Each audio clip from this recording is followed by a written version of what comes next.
good back that way to the 15. Yeah, buddy, go to the 46. Check your mailer, coming hard. I know, I already passed them. Not happy.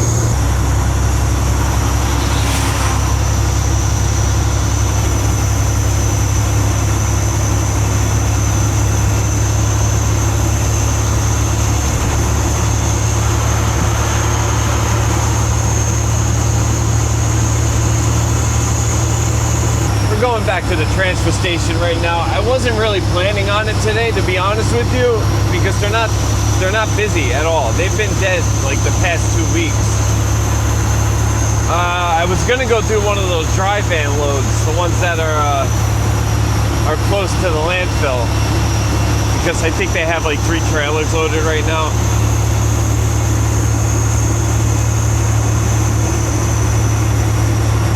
But dude, I don't know. I don't want to say the wrong shit because I don't know who watches these videos, but dude, they don't pay enough. They don't pay enough for me to like actually like want to do it. Like I'll go do it if I have nothing else to do. Like even though it's so close, it's like 7 miles from the landfill. The round trip is 14 miles, but shit. But you're still going into the landfill, which really beats the shit out of the truck. You know, like even though going to the landfill and dumping these loads is what pays me, like that's what like actually makes me money, is getting rid of the trash. So going to the landfill, like, you know, the landfill doesn't pay me, but getting rid of the load is what makes me money. But the landfill is like my least favorite part of this job because of how bad it is, like all the wear and tear on the truck. It just beats the shit out of the truck.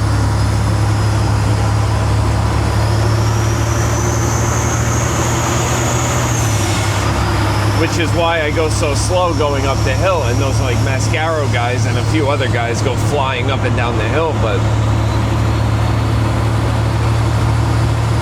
you know, it just beats the shit out of the truck. Even me doing like 9-10 miles an hour, those guys do like 20-25. It's crazy.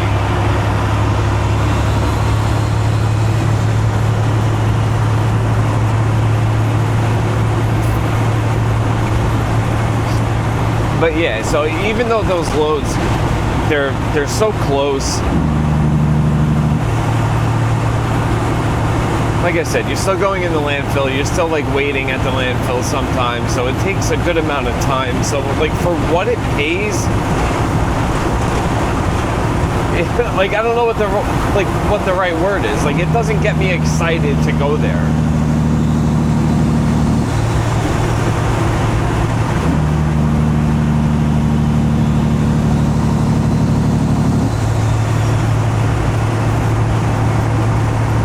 I don't know if I really want to go into like what it actually pays the truck, but I'm just gonna say if it paid $100 more per load, then maybe their priority they would be a little bit higher on my list.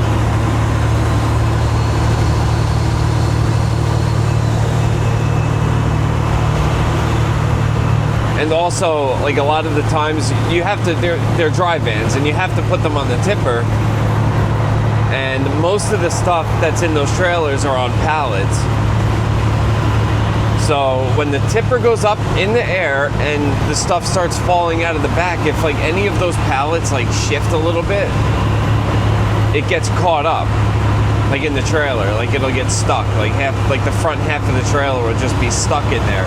Then they have to bounce the shit out of the trailer or out of the tipper. Like they bounce the shit out of it to try to free it up.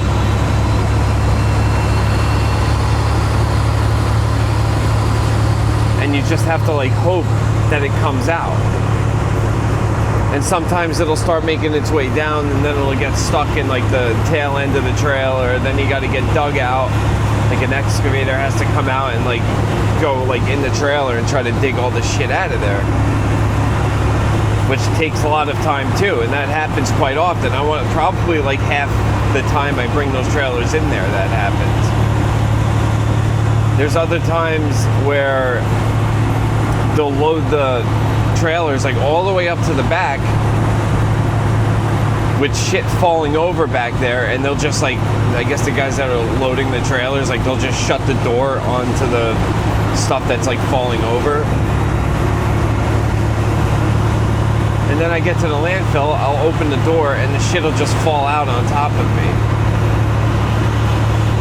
Now that doesn't always happen, it happens sometimes, and the guys in the landfill, they don't want that. Like, regardless of whether it falls on me and I break a leg or some bullshit like that, you know, I'm not really worried about that. It's just the mess that it makes. They want the trash in like that one specific spot. They don't want it like out in the open, like where all the trucks are driving and stuff like that.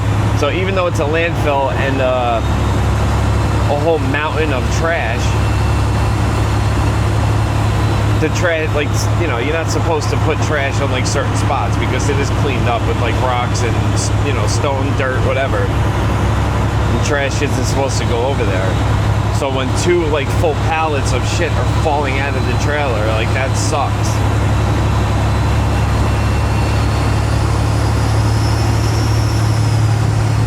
So I'm putting it off. I mean, you know, like I said, for what it pays, it's not high on my priority list. It's nice to have for when you have like nothing else going on, or say if maybe like you dump 2 loads out of this place and you have like a lot of time to do something else, like you could just go grab that really quick.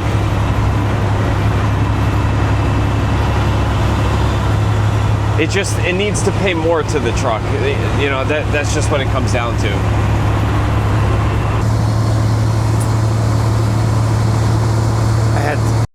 I had to back out of it a little bit halfway going up that hill. Like this truck has pretty good power, you know.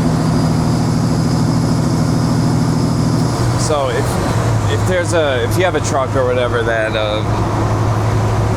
is most likely putting out more power than the truck came with,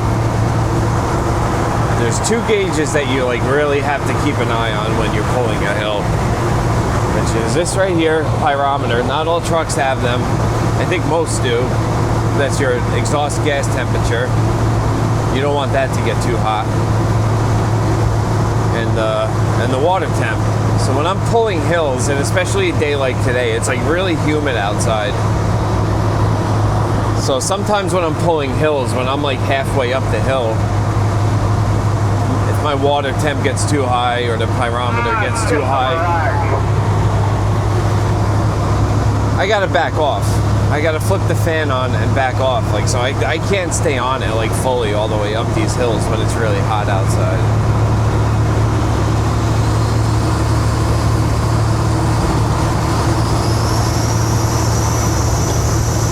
I mean, maybe I could, but I just try to play it safe. I'm not trying to blow anything up or break anything. Crack a head, blow a head gasket, some bullshit. So when I get to a certain temperature, on either the pyrometer or the water temperature, I flip the fan on and I back off. Or with the pyrometer, like if you're lugging the engine up a hill, not really like lugging, but if you're in like the lower end of the RPM range where your truck should be, it makes that pyrometer, the exhaust temperature, go up quicker and higher. So I'll split a gear, like I'll downshift half a gear to bring the RPMs up a little bit more, and that'll bring the exhaust gas temperature down.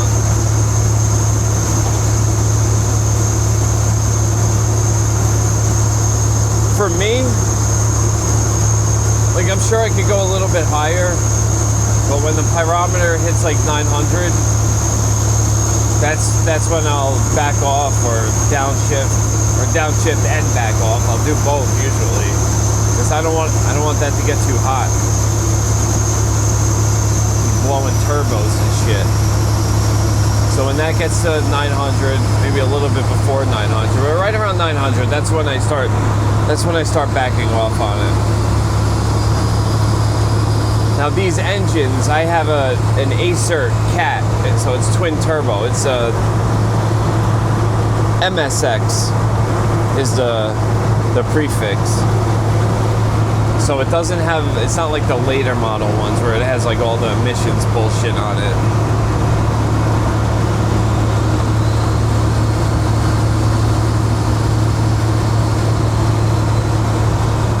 But this engine does have IVAs and it has the twin turbos. And those twin turbos make these engines run pretty damn hot. Now, I'm hoping, since they run hot from the factory like that, they're made to do that. So I guess they can handle it. Like, these engines are pretty good. My brother got over 1 million miles out of his. Same with my dad, over 1 million miles.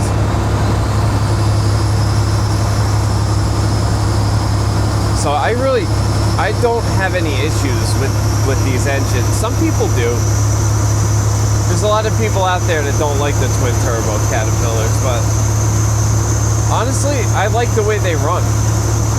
And I haven't had like many issues with it, but this truck runs really good, man. I have no issues with this engine like whatsoever. I remember one time I drove. Did Molly come? Yeah, Molly came with me. It was me, Molly, her son, Colin, and we actually brought our dog Hank with us. We rented a car and we drove all the way out to, it was like right outside of Pittsburgh, so it was like 5 hours away.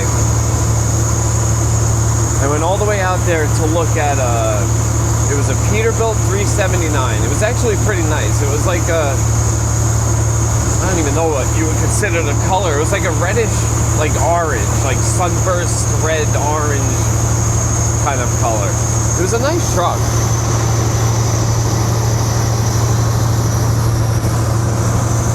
The guy didn't clean it. Like the inside was a mess. There was dust, like an inch of dust on the dashboard, all over the gauges. There was shit all over the floors, all over the sleeper.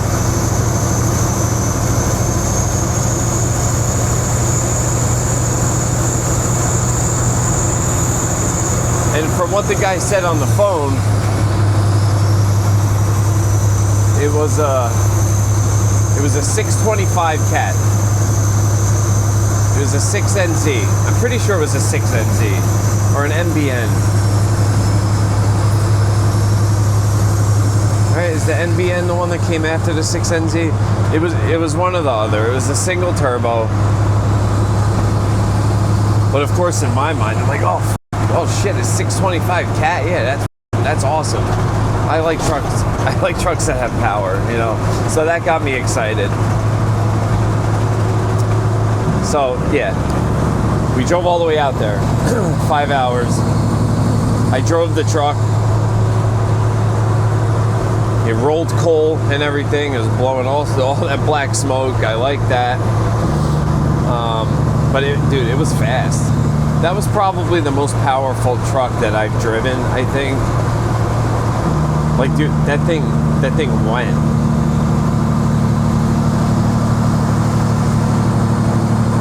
But I did notice, like on the phone, he told me it was like the Caterpillar program, because Caterpillar has a 625 program that they can put in their engines, like on the ECM.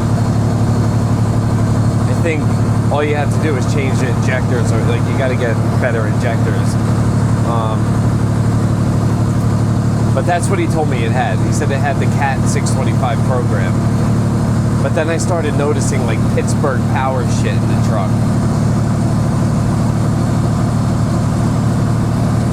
But as I was driving it, I was like, dude, there's no way this truck is 625. Like, it felt like a 750 horsepower truck. I got back, I was like, dude, this truck isn't a 625, is it? He was like, no, it's pushing somewhere around 700, 750. Like, that TV admitted it to me. I was like, okay. which I love that shit. But you know, that kind of power, then you start to get like unreliable. It's not as reliable anymore once you start pushing power like that. But overall, I liked the truck. I wasn't like so happy with the Pittsburgh power shit.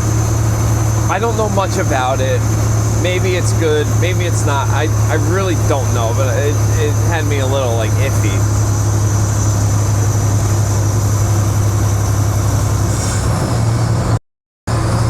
So the way I left off with the guy, I was like, all right, we'll call you. We just think, you know, we got to think about it and stuff. I got to talk to my dad.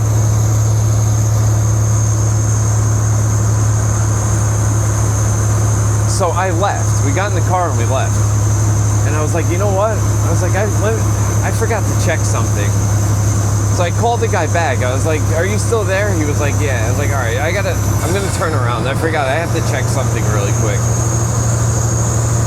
So we turned around. We went back to the truck. The truck was still warm because I took it for a nice ride. So the water temp was still up there. I started the truck, I bumped the idle up as high as it'll go. I opened the hood, and I had a water bottle, and I put it on the coolant overflow tube. You know, the radiator overflow tube, whatever the reservoir tube, whatever it's called, the overflow.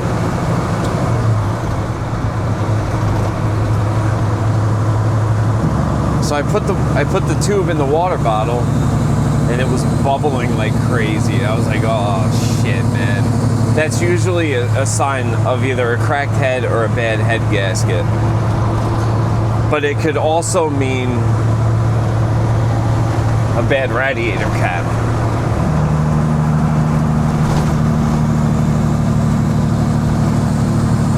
So I hopped on the tire, I checked the reservoir, I checked the cap and everything. Dude, come on, man. Are you serious? All right, you're moving over. Thank you.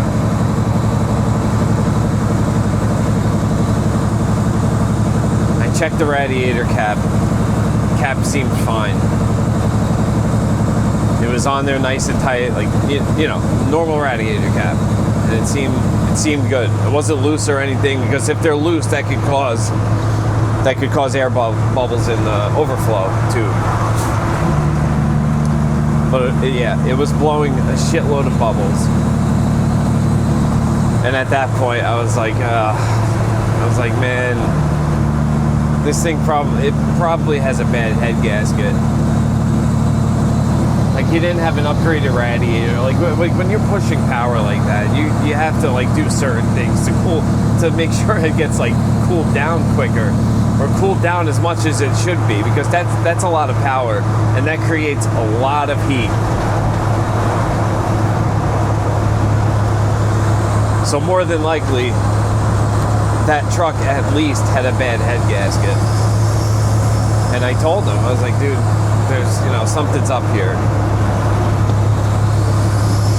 Like, it shouldn't be blowing bubbles like that. It shouldn't be blowing bubbles at all.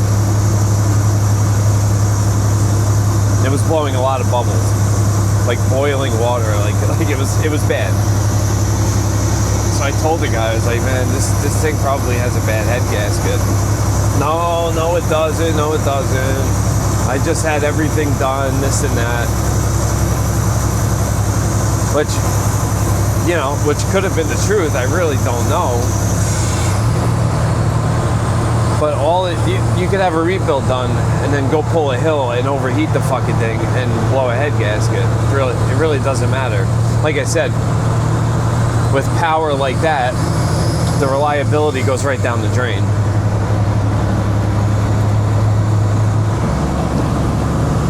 So he kept like fighting his case about how the truck was fine, this and that. So, you know, I didn't want to like go back and forth with him. So I left it off the same way I left the first time. I was like, all right, I don't know. I'm gonna call you. Let me think about it, and we'll call you up.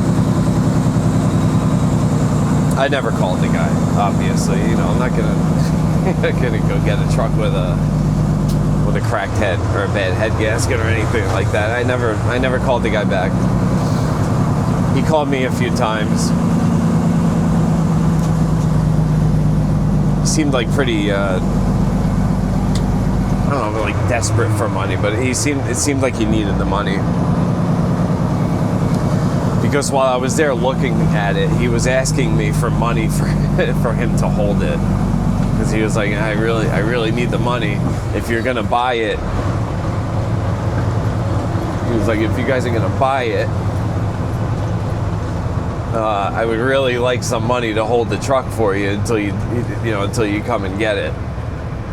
And he was asking he wanted like 10 grand, like, which is like fucking odd for like a private seller to ask you for money to hold on to a truck, you know.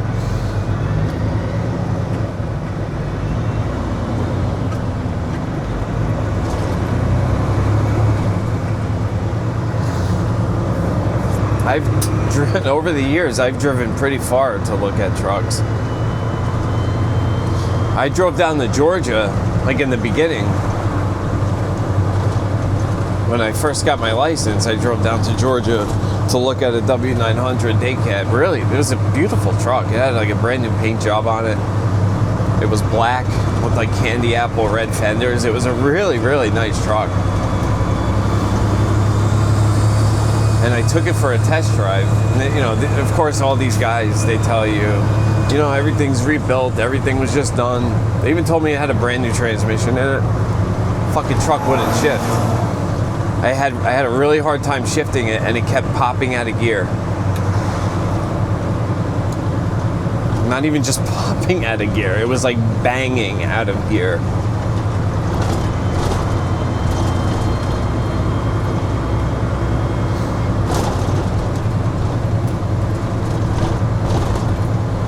Which really disappointed me because that was when I started driving the white Freightliner FLD. I much would have rather been in that Kenworth. It was really nice. It was a really nice truck. There was so much shit wrong with it. Even the Jake brake sounded weird. Like it was doing like this weird like a knocking noise when the Jake brake went off. But just the transmission alone, it was banging. Like I would get it in the gear and start going, and then boom, like it would bang itself out of gear right in the neutral. And I drove all the way to Georgia to see that truck. All right, so we're at the landfill now. As most of you guys know, I can't record in here, unfortunately, so I'll see you guys in a little bit. Bang.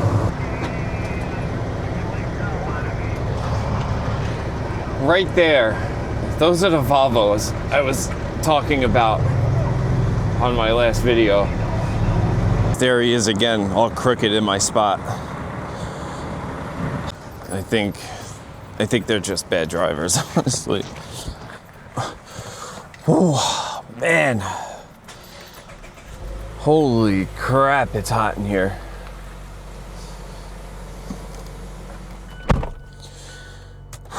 Oh, get that air conditioning going. Yeah, I think they're just bad drivers. I don't know why he has to park like this. Holy shit, it's hot.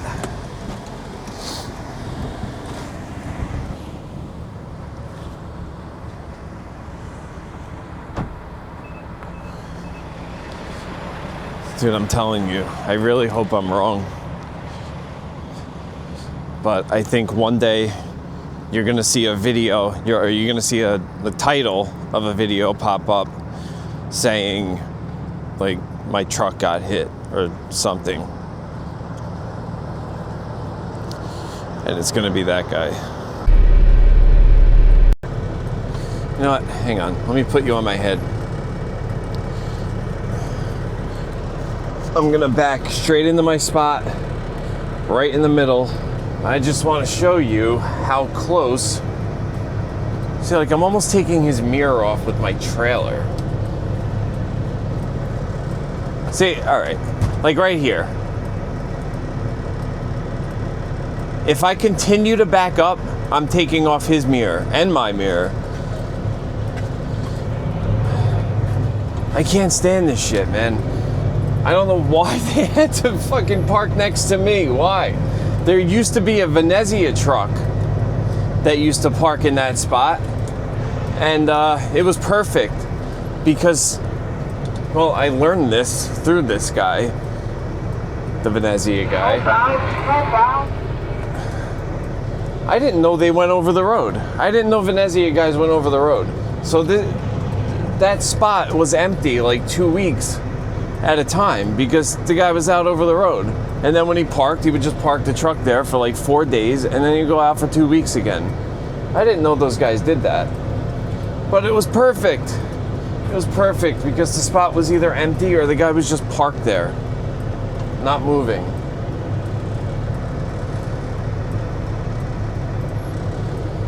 You know, I wish I had like the strongest mirror in the world because I would just take off his fucking mirror.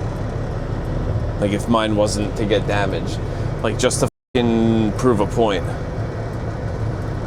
Like look at this shit. Dude, like that's too fucking close. That's too close, man. I can't leave it. I can't leave it like that. Because they're such bad drivers, he will take my mirror off. I know it. Sorry, I don't mean to be crying to you guys again. It's just so frustrating. And these ruts in the ground here, like I keep trying to go to the left, but the ruts like pulled the trailer in. Like what am I supposed to do? Like leave a note on his door? It's the end of the day. I just parked. But before I leave, I like to do a little once over on everything. Or give everything a quick look over before I go.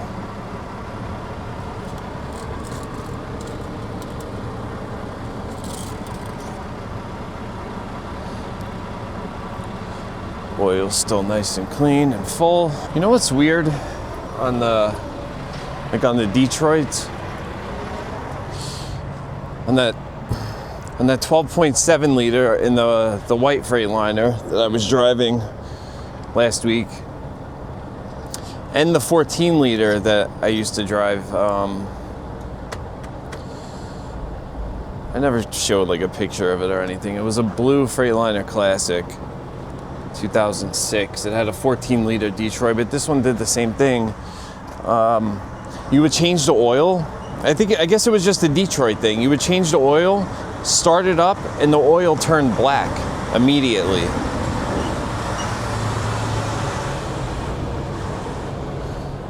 So the 12.7 Detroit did the same thing,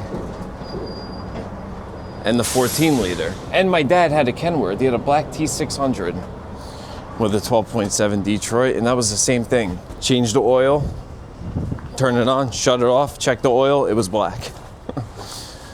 I'm not too sure why. You know, as I'm like looking over shit here, you know, I was just thinking, like I want to say thank you to all you guys. Not even for just subscribing, but like just for like being so cool and nice and supportive.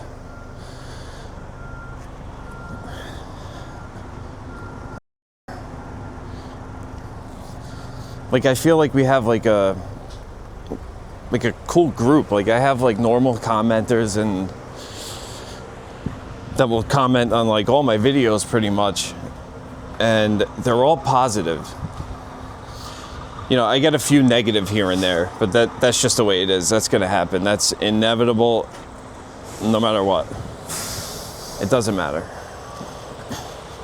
There's always gonna be those few guys that are just better than you and are perfect.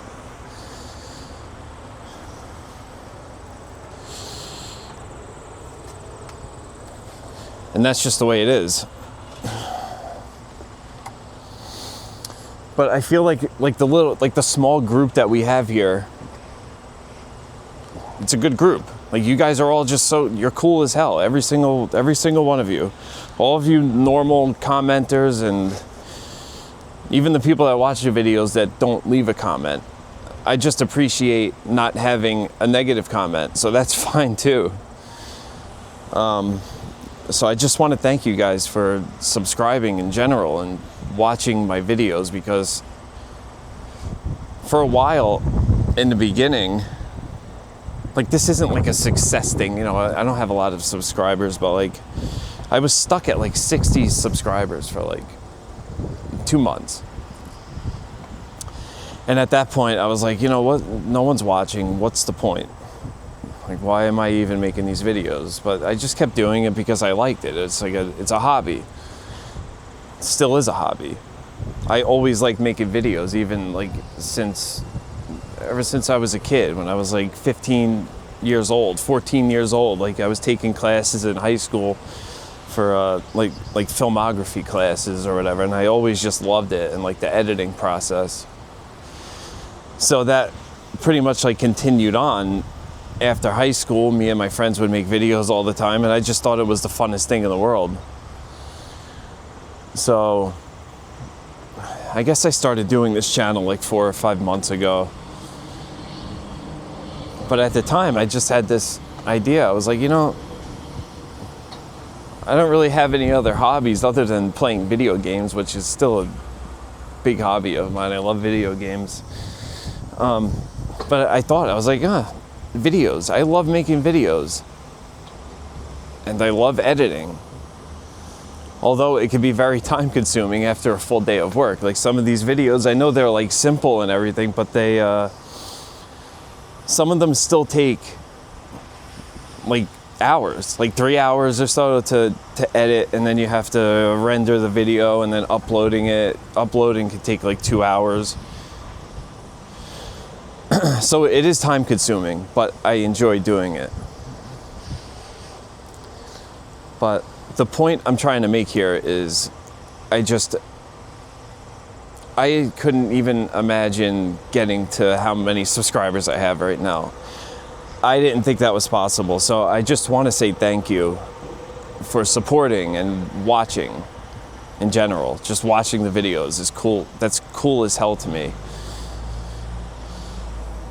And I appreciate every single one of you. Now, if the channel grows over time, like if it stays where it's at right now, that's completely fine. I'm happy with that. I'm happy with the group that we have here. It's amazing. Okay. Sorry I had to cut it off. I still get weirded out by people seeing me with the camera. I wanted to finish this by the truck, but now we're in the car, so it is what it is. But the point I was trying to make is thank you. Thank you for watching, subscribing, commenting, and just being so cool. I really appreciate it. If the channel does just so happen to grow, which I don't know if it is, because, you know, being local and like not going to new places, sometimes it's like it gets hard to even make a video or to like think of anything to talk about, or a topic, or even like just trying to make it like interesting in general, just because I just go to the same places all the time, you know. I can't really like show you guys anything new. Like, every once in a while that happens, but it's few and far between, you know. But if the channel does so happen to grow somehow, like, the haters will come, you know. It's that's just what happens. That's just how it is, you know how it goes. Like, I could say something like, I'm gonna give my subscribers, every single one of you, $1 million, and then I'll get someone will comment saying, you know, how fucking dare you? Who do you think you are?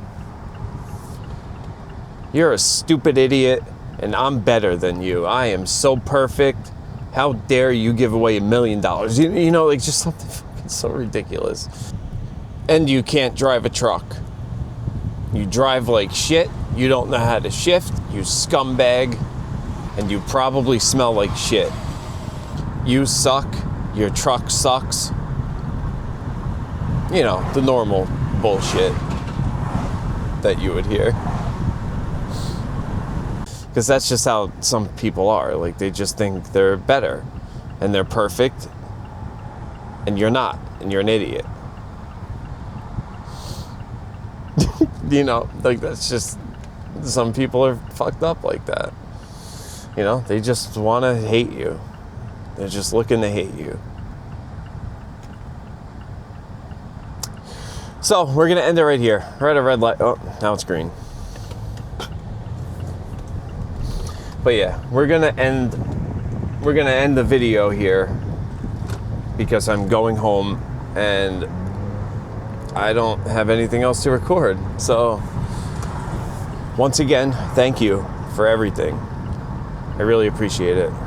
And thank you for watching this video. And if you comment, thank you. If you like it, thank you. And I'll see you on the next one. I love you. Bye.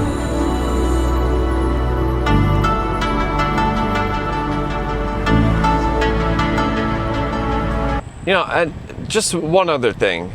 I was literally just watching a video.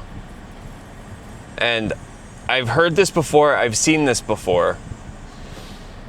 Where people will, like, refer to you at, like, they'll be like, hey, what's up, YouTube? I will never refer to you guys as YouTube. I'm not talking to YouTube. I'm talking to you. Like, you guys watching. That, I don't know why that bothers me so much. A lot of people do that. I don't know if I would, like, say that's, like, disrespectful or anything. But just know I'll never refer to you guys as YouTube. I'm not gonna start a video and say, hey, what's going on, YouTube? No, I'm not talking to YouTube. I'm talking to you. Not tube. It's so stupid. So yeah, I'm talking to you guys, not YouTube. I just figured I would let you know that bothers me. If that makes any difference. Okay. Bye. I love you. See you on the next one.